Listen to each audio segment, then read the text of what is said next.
देखिए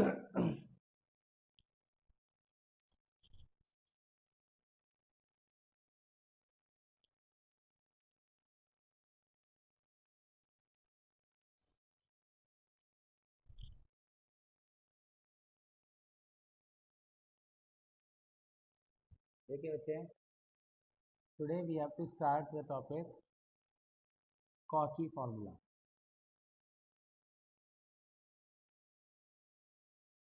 बच्चे, Cauchy formula just एक फार्मूला था।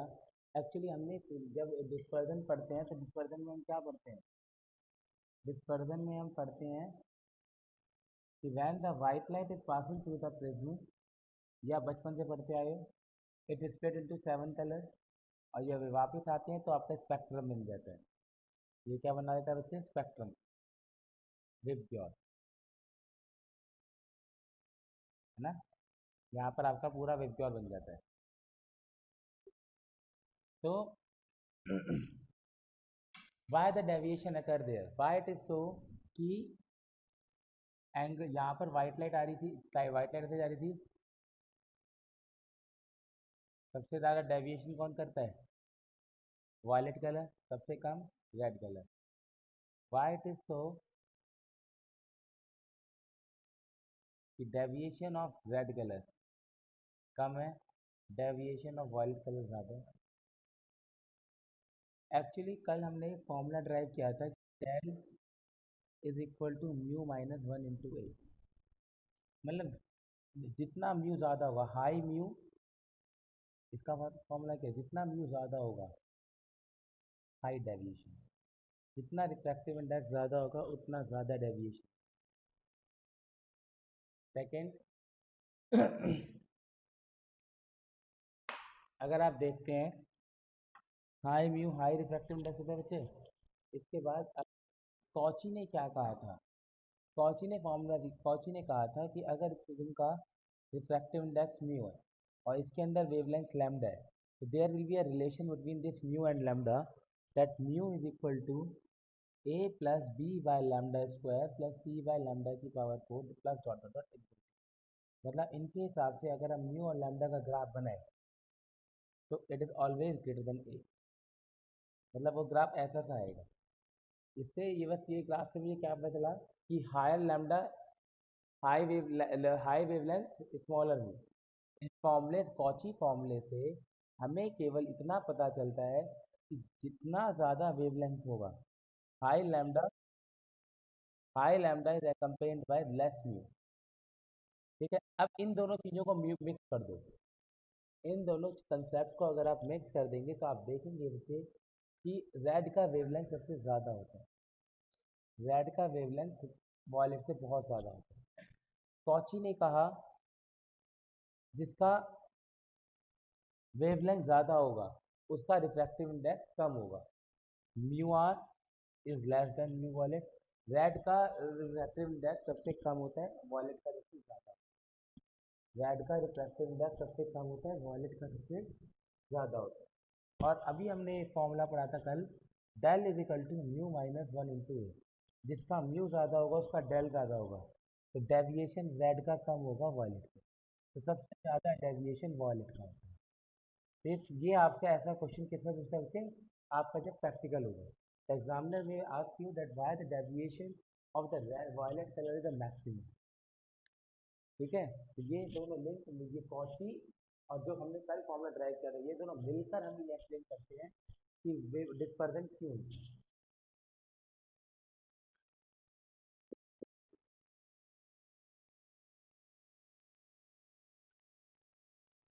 नोटेड।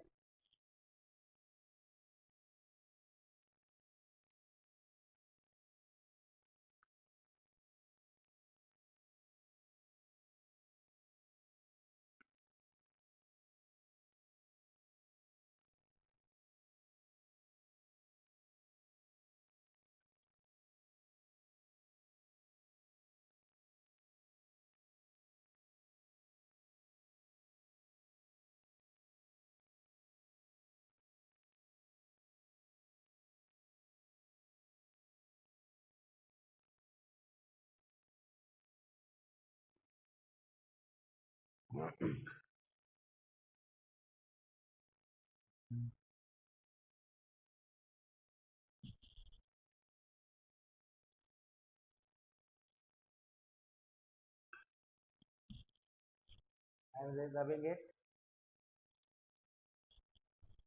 अब एक टर्म आता है बच्चे, angular dispersion.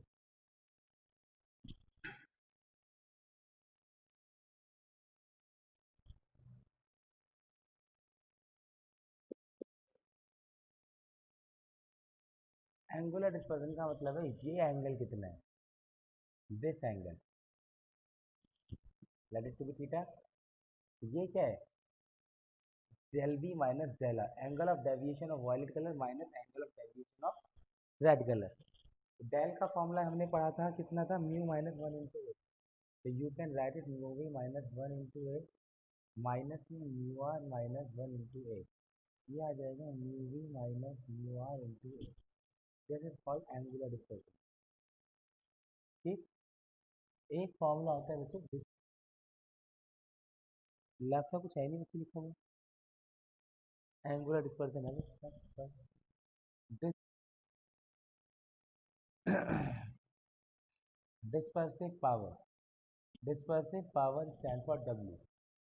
It is a ratio, मतलब मीन है एक तरीके का, आप कह सकते हो फ्रैक्शन है angular dispersion to the mean deviation. It is ratio of angular dispersion to the mean deviation, मतलब बीचों बीच कौन सा कलर आया होगा लगता है, टेल मी। टोटल एंगल कितना है, उनके बीचों बीच कौन सा एंगल का डेविएशन कम है। तो ये आ जाएगा mu V minus mu R into A, है ना, अपॉन में डेल, यहाँ पर मीन था ना, तो यहाँ पर म्यू मीन लिख दीजिए, mu mean minus one into A. Mu mean जो लेना होता है हमें violet plus red by two लेना होता है, म्यू मीन जो लेना होता है हमें violet plus red by two लेना होता है।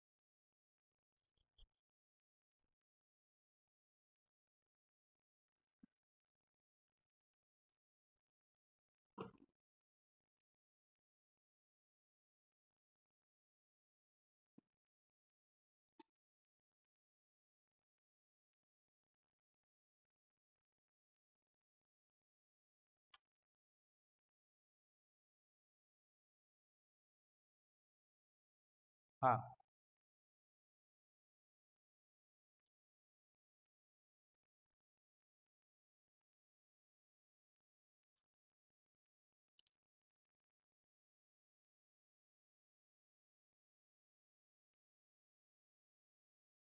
it is the ratio of angular dispersion to the mean deviation,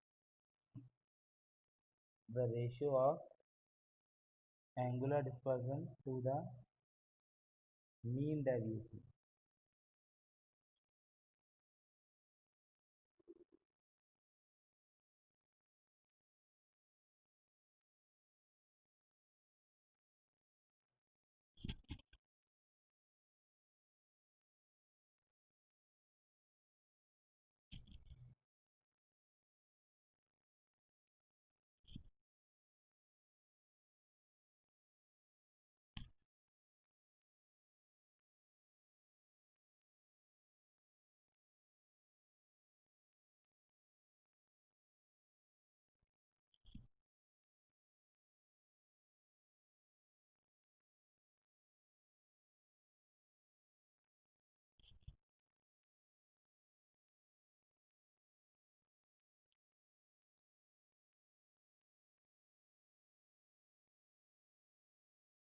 ठीक है, recombination of light,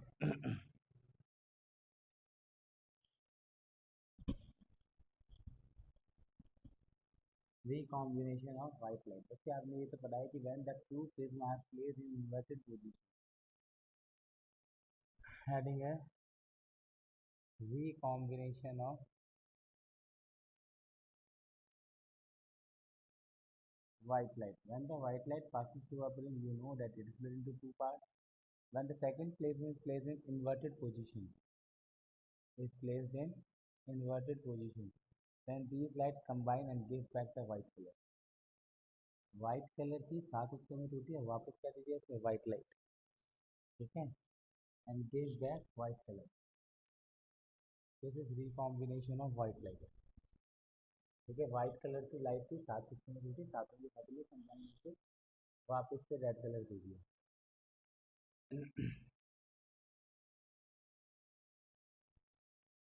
ठीक है,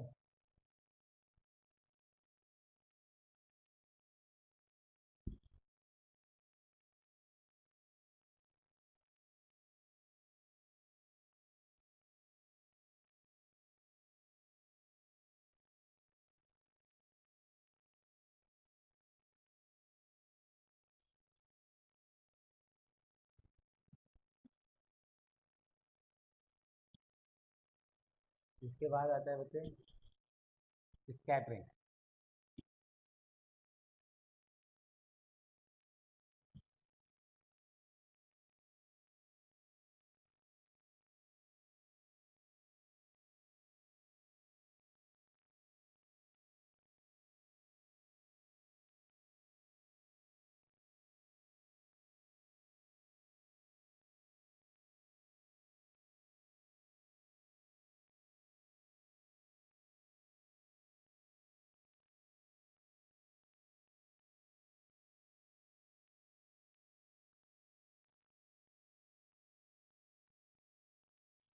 स्कैटरिंग क्या होता है बच्चे, बताओ। Define scattering.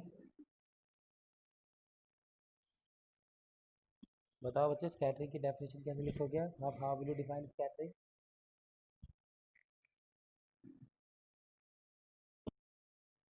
नहीं, मेरे को नहीं लगता। एक बार देख कर, एक बार चेक कर लो, अगर डिलीट है तो छोड़ दो। एक बार चेक कर लीजिए, कर गया?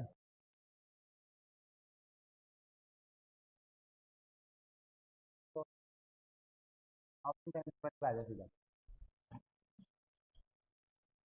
ऑप्टिकल इंस्ट्रूमेंट, ऑप्टिकल इंस्ट्रूमेंट में से केवल और केवल आपकी रिजॉल्विंग पावर डिलीट हुई, रिजॉल्विंग पावर डिलीट हो गई है। ठीक है, resolving power of microscope and telescope, ये ऑप्टिकल इंस्ट्रूमेंट से आपका डिलीट हुई। चलिए ऑप्टिकल इंस्ट्रूमेंट, ऑप्टिकल इंस्ट्रूमेंट आपके पास एक आई होता है, ये तो बहुत साल पहले ही उभरा है। एक माइक्रोस्कोप होता है, एक टेलीस्कोप होता है। माइक्रोस्कोप दो तरीके के होते हैं, सिंपल, कंपाउंड। सिंपल में भी दो तरीके के हैं, image at near point. Image at near point का मतलब होता है 25 सेंटीमीटर की इमेज।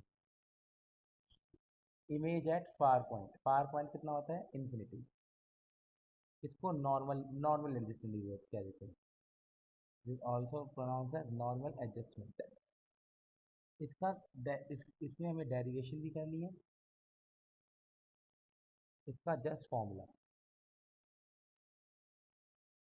कंपाउंड माइक्रोस्कोप फिर दो तरीके के होते हैं।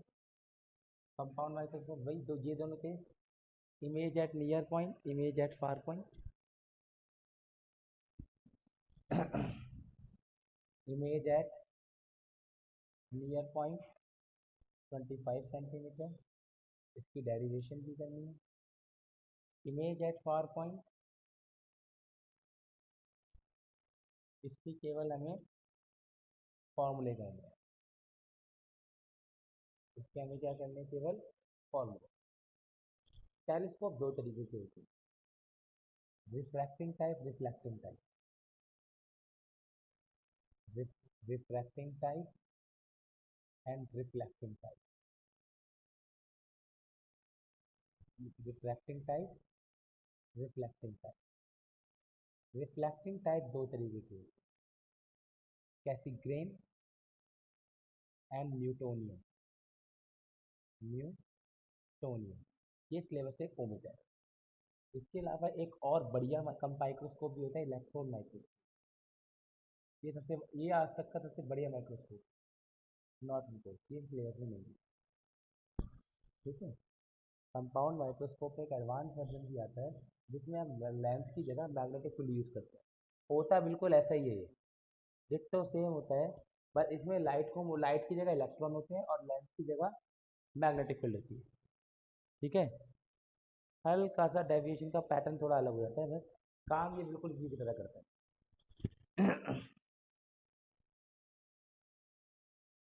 कैसीग्रेन, न्यूटोनियन।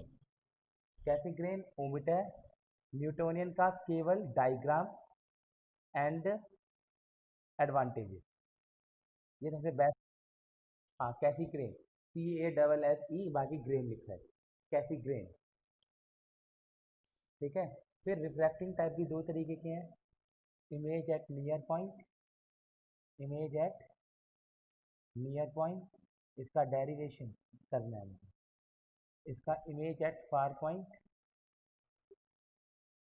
नॉर्मल एडजस्टमेंट, इसका भी डेरिवेशन करेंगे। इसमें दोनों का डेरिवेशन करेंगे। इन दोनों माइक्रोस्कोप में केवल नियर पॉइंट का डेरिवेशन करना है, कंपाउंड माइक्रोस्कोप में फार पॉइंट का। ये डिफॉल्ट है। अगर आपसे कंपाउंड माइक्रोस्कोप की बात कर रहा है और ये नहीं बता रहा कौन सा है तो डिफॉल्ट ये है। ऐसे सिंपल माइक्रोस्कोप में ये वाला डिफॉल्ट होता है। आपको नहीं बता रहा कौन सा केस है तो आप ये लेके चलिए, और आपको नहीं बता रहा तो इसमें ये वाला डिफॉल्ट होता है, फार पॉइंट वाला। डिफॉल्ट भी याद रखना, डिफॉल्ट कौन सा है। नॉर्मल एडजस्टमेंट बोलते हैं फार पॉइंट वाले को। टेलीस्कोप में फार पॉइंट वाला डिफॉल्ट होता है, और सिर्फ माइक्रोस्कोप में नियर पॉइंट वाला डिफॉल्ट होता है। ठीक है, तो लेट्स स्टार्ट विद सिंपल।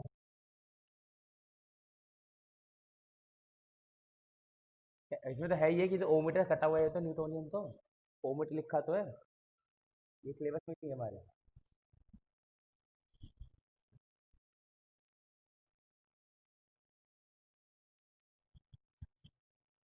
और उसमें न्यूमेरिकल है नहीं, मैंने क्या कहा, खाली डायग्राम और एडवांटेज। इसमें कोई फॉर्मूला नहीं है, इनमें खाली फॉर्मूले भरना है, जस्ट फॉर्मूला, खाली फॉर्मूला, डेरिवेशन नहीं है, ना डायग्राम पढ़ने हैं इनके।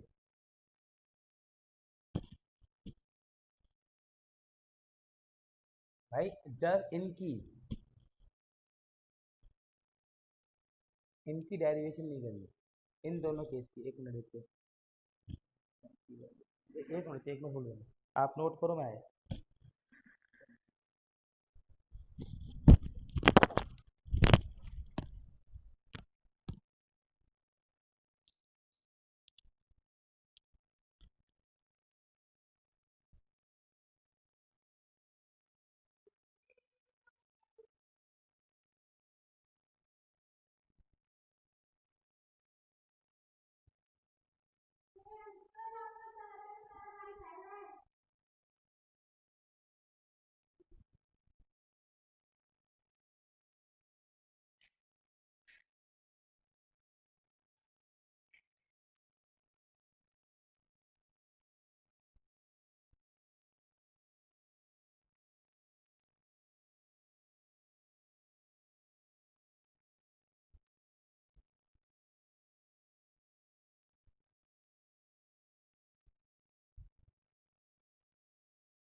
हाँ बच्चे,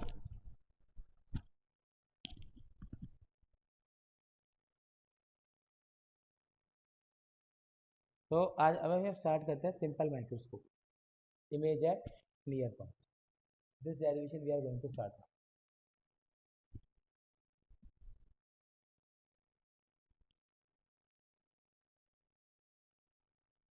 basically in this we have to find the expression of magnification.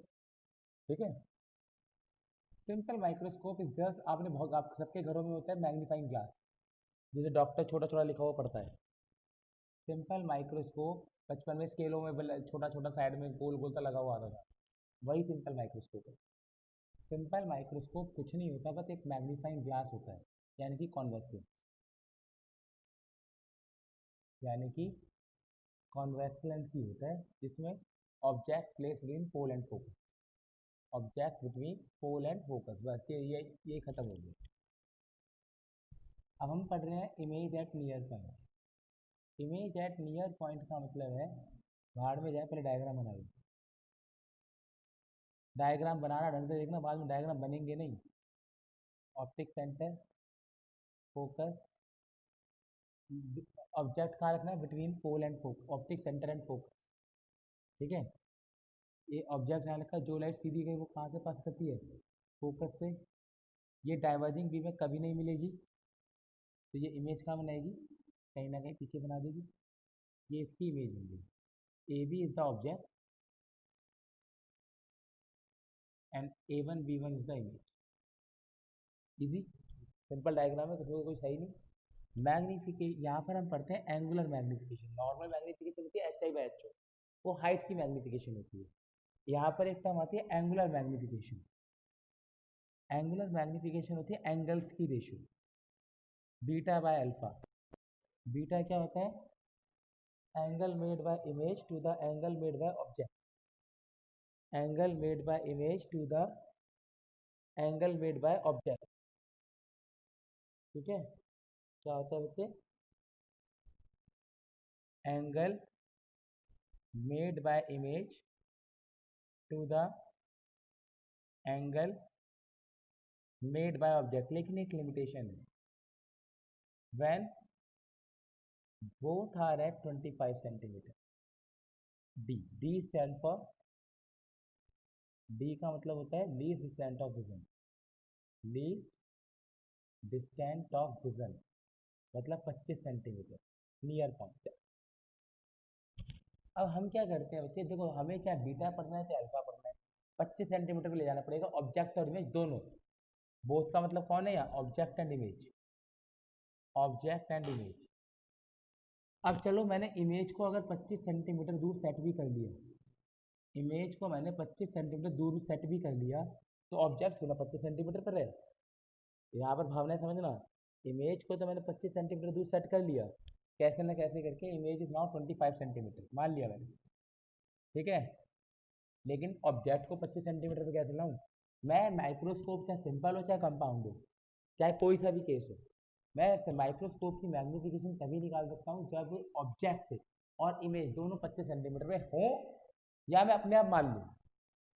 Actually में यहाँ पर इमेज तो एक्चुअली में 25 सेंटीमीटर पर है, लेकिन ऑब्जेक्ट ए भी 25 सेंटीमीटर पे नहीं था, तो आप अपने आप शिफ्ट कर लो, मान लो एक्चुअल ऑब्जेक्ट ए भी है, पर आप A2B1 को ऑब्जेक्ट मान लो, ठीक है। अब इमेज जो एंगल बना रही थी, this one, this is beta, this one image. और अब जो ऑब्जेक्ट एंगल, एक्चुअल ऑब्जेक्ट नहीं, एक्चुअल ऑब्जेक्ट की बात नहीं कर रहा, जब वो 25 सेंटीमीटर पे, यानी कि A2B1 वाला जो ऑब्जेक्ट है, एक्चुअली में A2B1 कोई ऑब्जेक्ट नहीं है, ये मेरी दिमाग की सोच है बस, क्योंकि डेफिनेशन ही ऐसी है कि दोनों के दोनों 25 सेंटीमीटर दूर पे होनी चाहिए, लेकिन डायग्राम में मुझे पता है AB और A1B1 एक जगह नहीं है, तो हमने मान लिया कि ऑब्जेक्ट और A1B1 एक ही जगह है। इमेज जो एंगल बना रहा है बीटा, ऑब्जेक्ट जो एंगल बना रहा है वो अल्फा, ऑब्जेक्ट जो एंगल बना रहा है वो अल्फा, ठीक है। बाकी तो सारा है। For small angles, for small angle magnification को आप tan beta by tan alpha भी लिख सकते हो। रेक्टिफिकेशन 1, आप tan बीटा की वैल्यू निकाल दिए इन ट्रायंगल ABO से, इन ट्रायंगल ABO इस डिस्टेंस को अगर आपने x मान लिया, सपोज सपोज आपने कितना मान लिया x, आपको पता है tan बीटा कितना होगा? AB अपॉन में BO, AB is AB, BO is -x, या U कुछ भी मान लो, UO मान लो, डिस्टेंस ऑफ ऑब्जेक्ट, ठीक है। तो अपॉन में -U डाल दो, जो मर्जी मान लेना, कोई दिक्कत नहीं, ठीक है। इन ट्राइंगल छोटे वाला A2B1O, जिससे मैं tan अल्फा की वैल्यू निकालूं, A2B1O, tan alpha is A2B1 upon में B1O। अब आप देख सकते हो A2B1 और AB एक ही चीज़ है, मैंने AB को ही तो A2B1 माना है, एक्चुअल में ऑब्जेक्ट यहाँ पर है, बट मैंने अज्यूम कर लिया वो A2B1 पर है, तो A2B1 को आपने AB लिख दिया। इमेज कहाँ बनानी थी? 25 सेंटीमीटर दूर, फोटेन 1, फोटेन 1, तो मैग्निफिकेशन आ जाएगी tan beta by tan alpha, दोनों को डिवाइड कर दो, D/U आ जाएगा, AB से AB कट जाएगा, D/U माइनस से माइनस कट जाएगा, D/U आ जाएगा मैग्निफिकेशन। ना, ठीक है। Let to be question 2। ना फॉर लेंस, बच्चे कोई सी भी चीज़ सही, lens 1/V minus 1/U equal to 1/F लगा सकता हूँ। लेंस में चाहे कोई सा भी लेंस है, 1/V minus 1/U equal to 1/F लगा सकता हूँ। तो V कितना है? -U कितना है? -UO, 1/F focal length of lens, ठीक है। तो ये क्या बचेगा बच्चे? -1/D plus minus 1/f is equal to 1/u।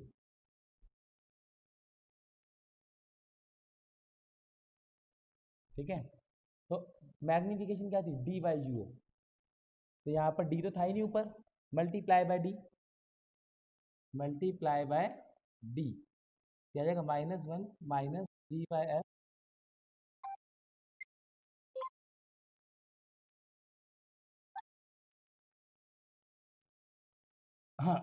-1 minus d/f is equal to d/u।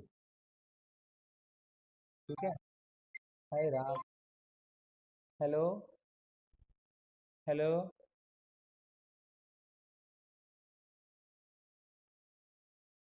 Yogesh 1990। हाँ बच्चे जल्दी देखो, बच्चे देखिए, ये आ जाएगा यहाँ से। आप अब d/u क्या था, सेकेंड से इक्वेशन फ्रॉम टू, आपने d/u को m पुट कर दिया, माइनस कॉमन निकाल दिया, 1 plus d/f is the, this is the magnification of simple microscope, angular magnification.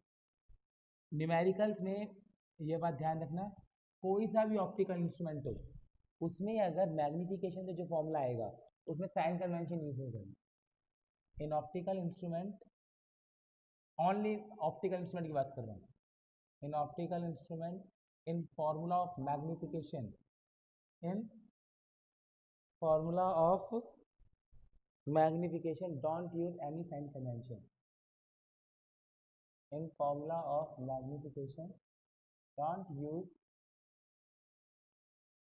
Any sign convention, जो जैसा है वैसे मिलेगा। ऑल दो मुझे लिटरली पता है मेरा आंसर गलत आया, पता नहीं मेरा कहीं माइनस छूट गया है, search for the minus.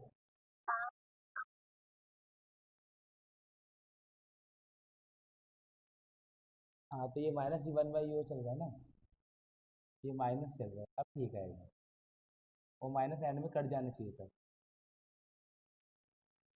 Minus and and minus, अब ठीक है। तो आपको जो भी इसमें पॉजिटिव क्या रिप्रेजेंट कर रहा है, positive sign in magnification is representing कि दोनों एक ही साइड है, ऑब्जेक्ट भी और इमेज भी, ऑब्जेक्ट और इमेज दोनों एक ही साइड है। लेकिन न्यूमेरिकल में अगर आपको डी की वैल्यू पुट करनी डायरेक्ट 25, -25 पुट मत कर देना। मैग्निफिकेशन के जितने भी, इस बात को ध्यान रखना, मैग्निफिकेशन के जितने भी फॉर्मूले हैं, मैग्निफिकेशन के जितने भी फॉर्मूले हैं, उनमें किसी में भी न्यूमेरिक वैल्यू पुट नहीं करनी, साइन पुट नहीं करना, जो वैल्यू है डायरेक्ट डायरेक्ट पुट कर देना। The magnification of simple microscope image at near point is 1 plus d/f।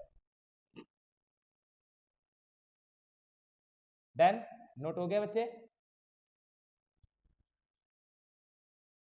करो करो।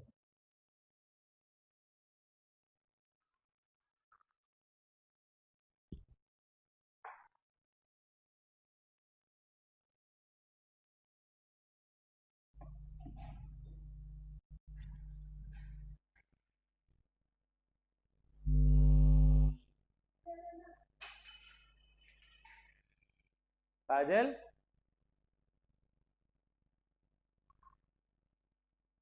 ठीक है जा, हो गया ठीक है।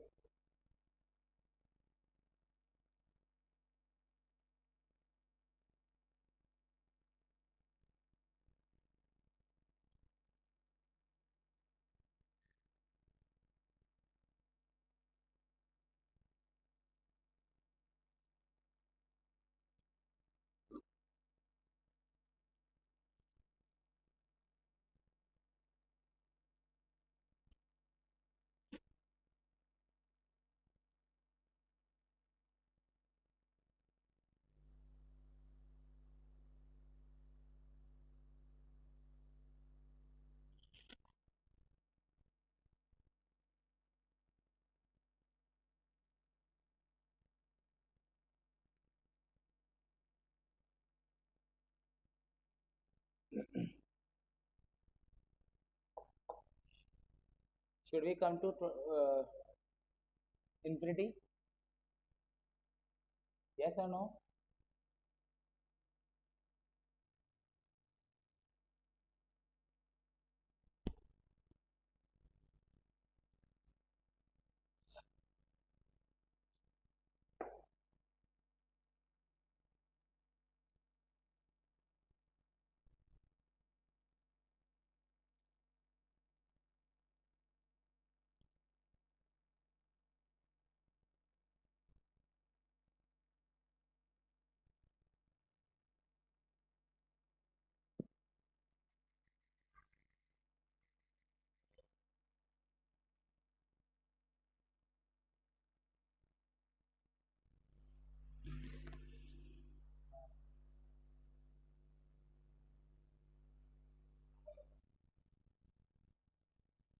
Multi by D. अबे क्वेश्चन लिख करा क्या है, ऊपर सब में डी लाना, क्योंकि मैग्नीफिकेशन डी बाई यू था ना, तो ऊपर डी चाहिए था, तो मैंने डी से मल्टीप्लाई कर दिया ताकि यहाँ पर डी बाई यू आ जाए।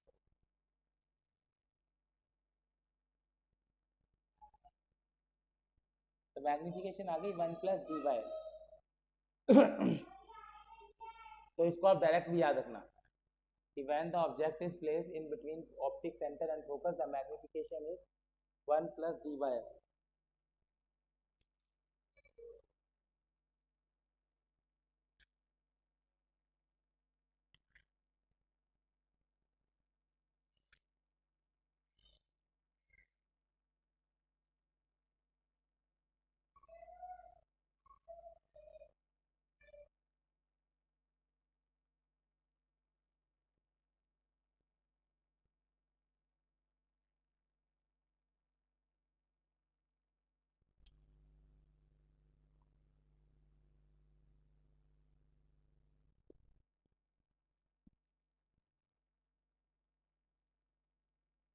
ठीक है।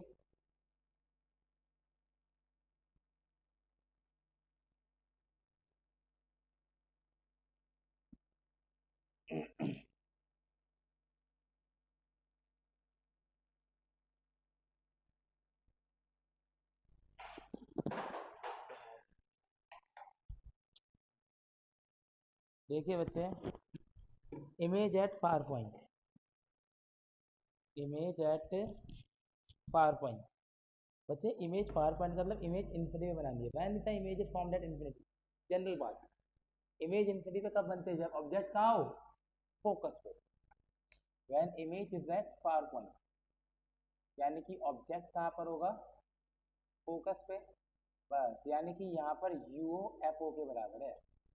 ऑब्जेक्ट को फोकस पे ला, यहाँ पर जो ऑब्जेक्ट का डिस्टेंस है वो फोकल लेंथ के इक्वल है। जब ऑब्जेक्ट का डिस्टेंस फोकल लेंथ के इक्वल होगा तो इमेज कहाँ बनेगी, फोकस पे। बस कुछ अंतर नहीं, यहाँ पर यूओ की जगह एफ ओ आ जाएगा। That's the answer. यूओ की जगह क्या आ जाएगा, फोकल लेंथ। बस, ये नीचे वाला ऐसा नहीं होगा। जब डायग्राम में है ही क्या, डायग्राम तो सेम ही है, बस इसमें ऑब्जेक्ट फोकस करो। खाली फॉर्मूला, नहीं नहीं, खाली फॉर्मूला कि इसकी मैग्निफिकेशन डी बाय एफ होती है।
Compound microscope, image at near point.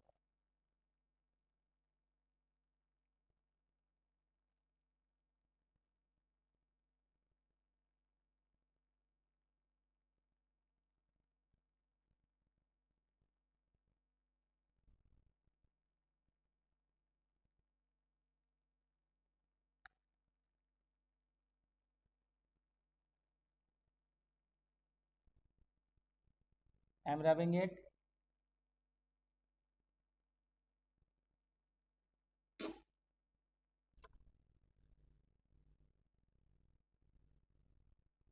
देखो बच्चे, कंपाउंड माइक्रोस्कोप के अंदर दो लेंस होते हैं, first which is close to object, first is close to object,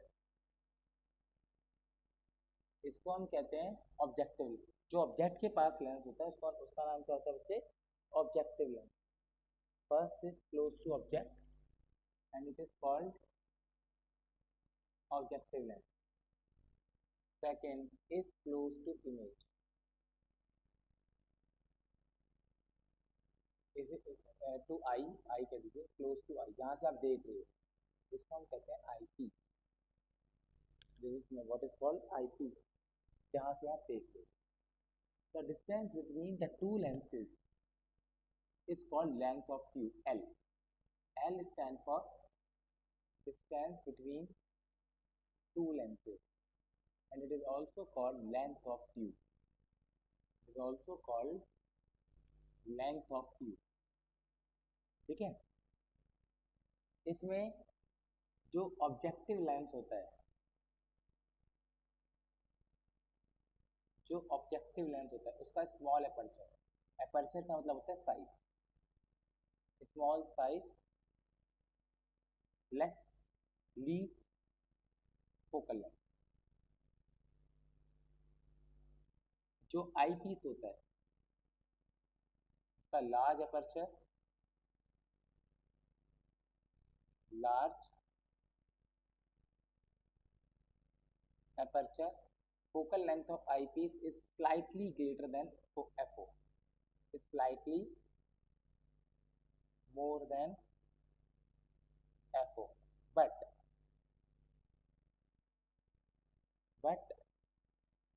FO and FE both are small, both must be small। ऐसा क्यों होता है हम पढ़ेंगे, ये कैरेक्टरिस्टिक है।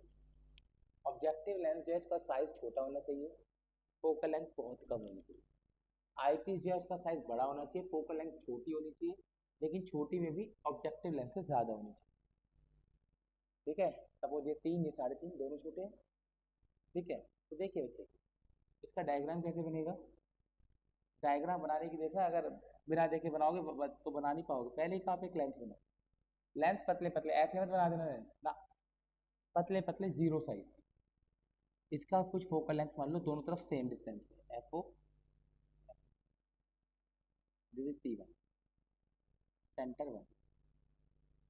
ठीक है, इसमें जो ऑब्जेक्ट है फोकस के पीछे रखा होता है। Light which goes straight passes through focus, the light which goes straight passes through focus and the light which passes through optic center passes straight without deviation। तो यहाँ पर ये इमेज बन गई A1 B1। तो ये जो लेंस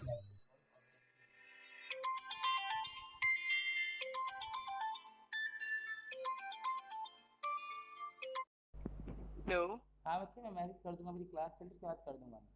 ठीक है सर, ओके। ओके हाँ ये देखो, this length which is close to the object is objective length, the length which is close to the object is objective length। ठीक है, इसकी मैग्नीफाइड इमेज बनी है यहाँ पर। ठीक है, अब दूसरा लेंस बाद में, पहले दोनों लेंस मत बना देना, पहले एक लेंस की इमेज बनाओ कि ऑब्जेक्ट फोकस के पीछे, FO टू FO के बीच में। ठीक है, हाँ, और इमेज इसकी कहीं बनेगी। अब जो ये इमेज बनी है वो सेकंड के लिए ऑब्जेक्ट का काम करेगी। अब सेकंड इससे थोड़ी दूर सेकंड लेंस बना दो, लेकिन बड़ा, क्योंकि ये आई पीस है, आई पीस का साइज बड़ा है, ये आई पीस है, इसकी फोकल लेंथ भी ज़्यादा है। तो हमें इसको ऐसे रखना होता है कि ये जो इमेज बनी ये इसके फोकस के अंदर आ जाए। ये जो इमेज, ये इसकी जो ये पहले का जो इमेज बना है, ऑब्जेक्टिव लेंस ने जो इमेज बनाई है वो उस सेकंड लेंस यानी कि आई पीस के फोकस के अंदर आ जाए। इसको आप क्या कहोगे, यूओ, object distance for objective lens. यूओ का मतलब क्या है, object distance for objective lens, objective lens.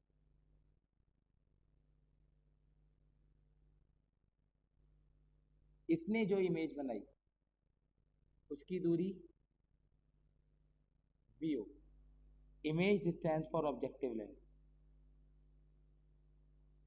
Image stands for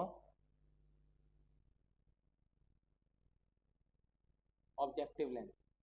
ये इमेज इस लेंस के लिए ऑब्जेक्ट का काम कर रही है.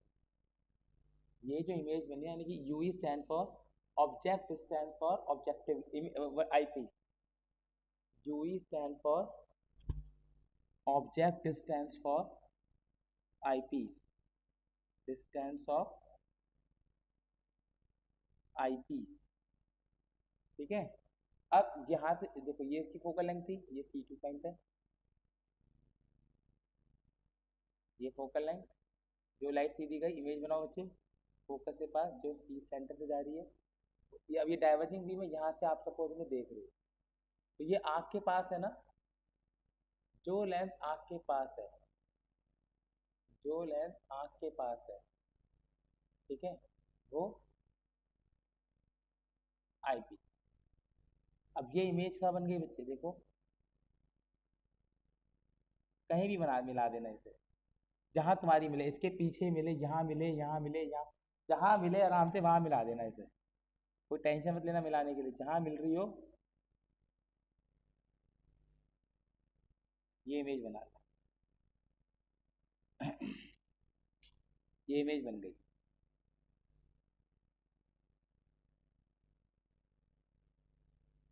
यहाँ कहीं मिलेगी. ठीक है, जहाँ तुम्हारे से आराम से मिल जाए वहाँ मिला देना, कोई दिक्कत वाली बात नहीं है.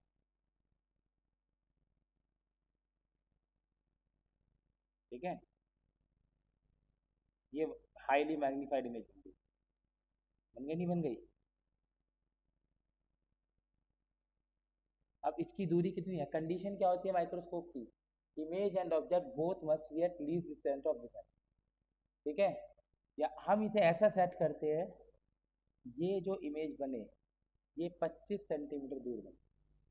ये जो इमेज बन रही है ये कितनी दूर बने, 25 सेंटीमीटर दूर. क्योंकि मैग्नीफिकेशन कैलकुलेट ही तभी होती है जब ऑब्जेक्ट और इमेज दोनों 25 सेंटीमीटर दूर है. तो इमेज तो मेरी 25 सेंटीमीटर दूर आ गई. ये जो A2B2 इमेज है ये तो मेरी 25 सेंटीमीटर दूर आ गई. और ये जो एंगल बना रही है वो बीटा मान ली गया, वो बीटा. लेकिन ऑब्जेक्ट तो यहाँ पर है, ऑब्जेक्ट तो 25 सेंटीमीटर दूर आया नहीं. मानो लाओ से खींच के अपने आप मान लो, अपने आप मान लो ऑब्जेक्ट भी यहीं पर है. अपने आप एज्यूम कर लो कि ऑब्जेक्ट भी 25 सेंटीमीटर दूर ही है. V stand for image distance from IP, from IP. अब ये जो एंगल बनाएगा ये अल्फा है. ये जो एंगल बनाएगा मुझे इसी बीटा और अल्फा की रेशियो निकालनी है. एल क्या कहलाता है बच्चे, length of tube, distance between the two lenses. ये इन दोनों के बीच की दूरी है. तो यहाँ पर एल जो हो गया लेंथ ऑफ ट्यूब, आप फिगर में देख सकते हैं L is equal to VO का वैल्यू प्लस यूई का वैल्यू. एल का फॉर्मूला कितना आ गया बच्चे, वीओ का वैल्यू प्लस यूई का वैल्यू. ये माइक्रोस्कोप का डायग्राम ही 1 मार्क में ड्रॉ करने का है इसमें कई बार. Only diagram, diagram 1 mark.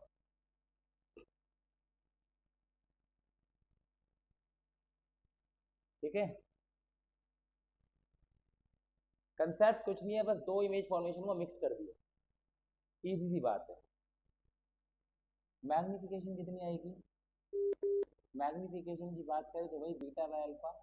अभी हम इमेज एट नियर पॉइंट पढ़ रहे हैं, है ना, लिखा मैंने कहीं लिखा. अभी हम पढ़ रहे हैं image at near point. Image at, मैंने इमेज को 25 सेंटीमीटर दूर बनाया. अभी हम पहला केस पढ़ रहे हैं when the image is at near point.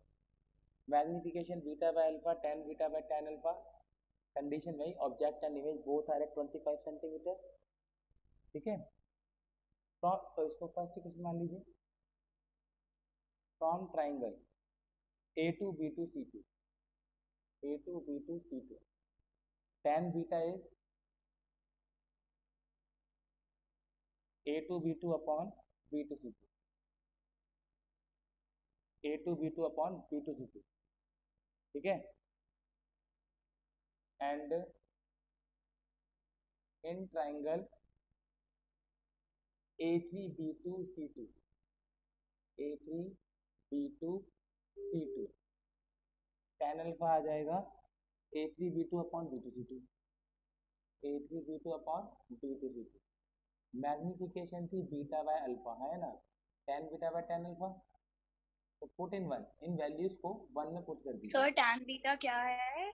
A2B2 upon triangle में देखो बड़े वाले में A2B perpendicular upon base, A2B2 upon B2C2। तो मैग्निफिकेशन आ जाएगा A2B2 अपॉन में B2C2 इनटू में A3B2 अपॉन में B2C2, B2C2 से B2C2 कट गया।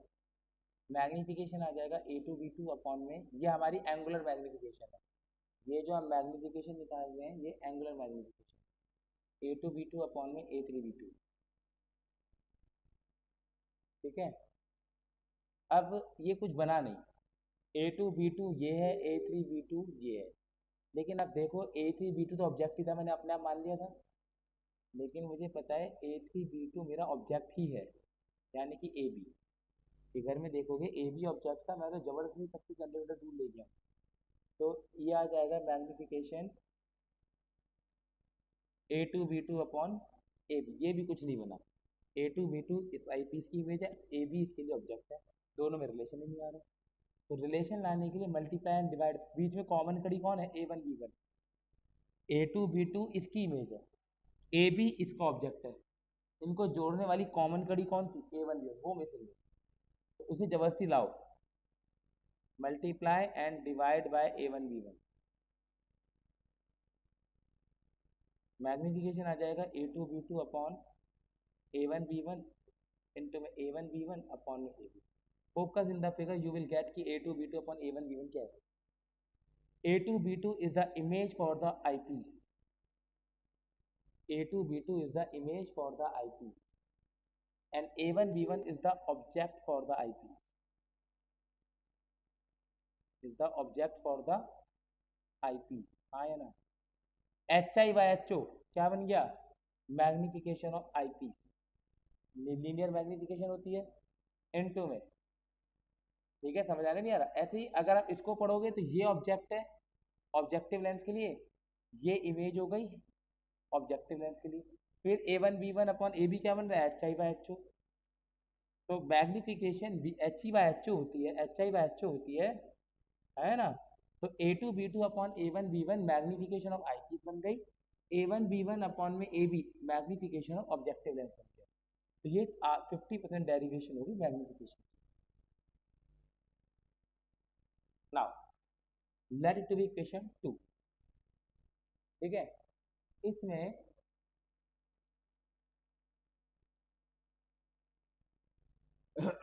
in this formula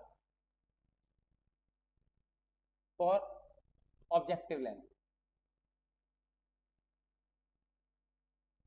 magnification V by you भी होती है, चाहे कोई सा भी लेंस हो, कोई भी लेंस हो V बाई यू तो रहेगी रहेगी। ऑब्जेक्टिव लेंस के लिए V है VO, U है minus U, let it to be 3। And for eyepiece magnification फिर V बाई यू तो रहेगी रहेगी, मैग्निफिकेशन V बाई यू तो रहेगी रहेगी। V कौन है बच्चे? इसके लिए इमेज है माइनस डी पर 25 सेंटीमीटर दूर, ऑब्जेक्ट है minus u e, minus D by minus u e, D by u e. Let it to be equation 4। Now for eyepiece, again for eyepiece, अगर आप equation लगाते हो 1 by V minus 1 by u is equal to 1 by F. V की value कितनी है? Minus D, minus u का value minus u is equal to 1 by F E. ठीक है, मुझे वैल्यू किसकी चाहिए? डी बाई यू ई की। तो 1 by u e is equal to 1 by F E plus 1 by D, multiply by D, multiply by D, D by u e is equal to D by F E plus 1। From 4 D by F E M E है, from equation 4 M E आ गया 1 plus D by F E. Let it to be equation 5। 3 और 5 को 2 में put कर दो, आपका answer आ जाएगा। Put 3 and 5 in equation 2. Put 3 and 5 in equation 2. Put 3 and 5 in 2. Magnification आ जाएगा, एम ई का वैल्यू तो 1 plus D by F E था, 1 plus D by F E, ठीक है, और एम ओ का वैल्यू कितना था, minus V O by u, that's the answer, minus V O by u, 1 plus D by F E. हाँ बच्चे, derivation paper में आते हैं, 5 नंबर का क्वेश्चन आता है, तब ये 1 नंबर की फिगर, 2 नंबर की डेरिवेशन और 2 नंबर का न्यूमेरिकल। अगर ये क्वेश्चन पेपर में आता है तो या तो 3 नंबर में खाली डेरिवेशन आ जाती है। देखो इसके आने के 3 टाइप है, या तो 1 नंबर में फिगर, 3 नंबर में खाली न्यूमेरिकल या खाली डेरिवेशन, 3 मार्क्स में खाली न्यूमेरिकल या खाली डेरिवेशन, 5 मार्क्स में 3 नंबर में डेरिवेशन, 2 नंबर में numerical. This question can be asked in either of the way.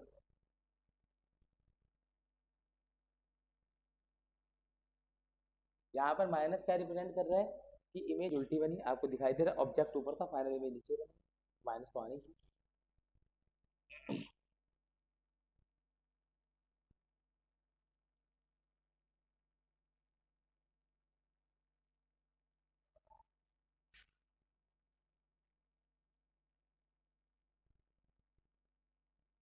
I'm ending the meeting now.